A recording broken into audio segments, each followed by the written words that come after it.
যেহেতু এখন টমেটোর দাম খুবই কম, তাই ঘরেই বানিয়ে নিন দারুণ এই টমেটো সসটি, যেটা খেতে খুবই ভালো এবং স্বাস্থ্যকর। প্রথমে 2.5 কেজি টমেটো এভাবে টুকরো করে প্রেসার কুকারে দিয়ে দিলাম। এখানে আমি দিলাম 100 গ্রাম তেঁতুল, একটা রসুন আর মাঝারি সাইজের 2টো বিটরুট, আর দিলাম 2 থেকে 3টা পেঁয়াজ কেটে। এখন সবকিছু খুব ভালোভাবে সেদ্ধ করে ঠান্ডা করে ব্লেন্ডার জারে ব্লেন্ড করে নেব। তারপর আমি এই মিশ্রণটা খুব ভালোভাবে ছেঁকে নেব ছাঁকনিতে। এখন আমি সরিষার তেল গরম করে তার মধ্যে 4-5টে শুকনো মরিচ খুব ভালোভাবে ভেজে নেব।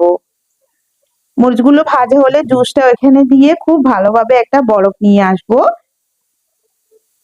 এখন দেব স্বাদ মতো লবণ, হলুদ গুঁড়ো, মরিচ গুঁড়ো আর ধনিয়া জিরা গুঁড়ো, আর দেব 1.5 কাপ চিনি।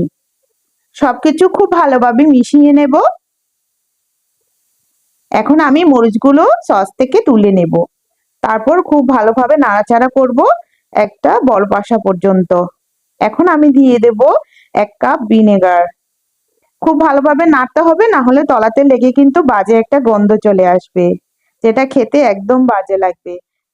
সস যখন 80% হয়ে যাবে তখন আমি এখানে সবকিছু আবার চেক করে নেব। যেহেতু আমার চিনিটা কম লেগেছে, তাই আমি এখানে আরো আধা কাপ চিনি অ্যাড করে খুব ভালোভাবে এটা আবার মিশিয়ে নেব। এখানে কিন্তু একদম বলক চলে আসছে। এখন আমি চেক করে নেব যেন সসটা পানি আছে কিনা। একদমই নেই, পারফেক্ট ভাবে একদম সসটা তৈরি হয়ে গেছে। এখন আমি এটা নামিয়ে ঠান্ডা করে এইভাবেই রেখে দেব কাচের বোতলে। এই সসটা খেতে কিন্তু দারুণ হয়েছে, আপনারাও বানিয়ে নিতে পারেন দারুণ এই টমেটো সস রেসিপিটা। তো আমার বানানো সস রেসিপি আপনাদের কেমন লেগেছে অবশ্যই কমেন্ট করে জানান।